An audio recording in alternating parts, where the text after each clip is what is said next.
Hey everyone, today I'm going to show you how to split MP3 audio into multiple tracks in Audacity. This is incredibly useful when you have a long audio file and need to divide it into separate sections, whether it's for a podcast, lecture, or music compilation. Without any further ado, let's get started. First, open your Audacity app on your PC. Once the application launches, direct your attention to the upper left corner of the screen where you'll see the main menu options. Click on File to open the drop-down menu. From there, hover your mouse over the Import option and a secondary menu will appear. Select Audio from this menu. This will open a file browser window that allows you to navigate through your computer's directories. Browse through your computer files to locate the MP3 audio file you want to split into multiple tracks. Once you've found it, click on the audio file to select it, then click the Open button. Audacity will now import your audio file and you'll see the waveform appear on the screen. This visual representation makes it easy to identify different sections of your audio and decide where you want to create your splits. Now comes the actual splitting process. Click on the waveform at the exact point where you want to create your first split. This is where your first track will end and the next one will begin.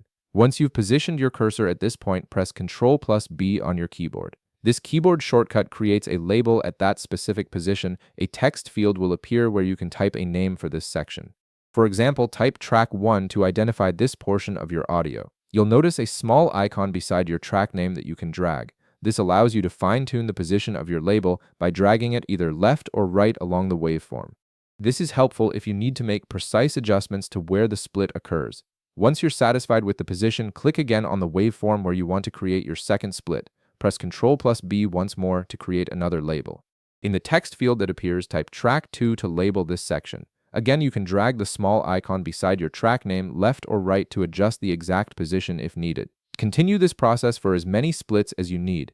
Click on the next position where you want to split the audio, press Ctrl+B and type track 3 in the label field. As before, drag the icon to fine-tune the position. Just repeat these steps for each additional split you need to create throughout your audio file. This method gives you complete control over how your audio is divided, allowing you to organize it exactly the way you want. If this video helped you out, be sure to leave a like, subscribe, and I'll see you in the next one.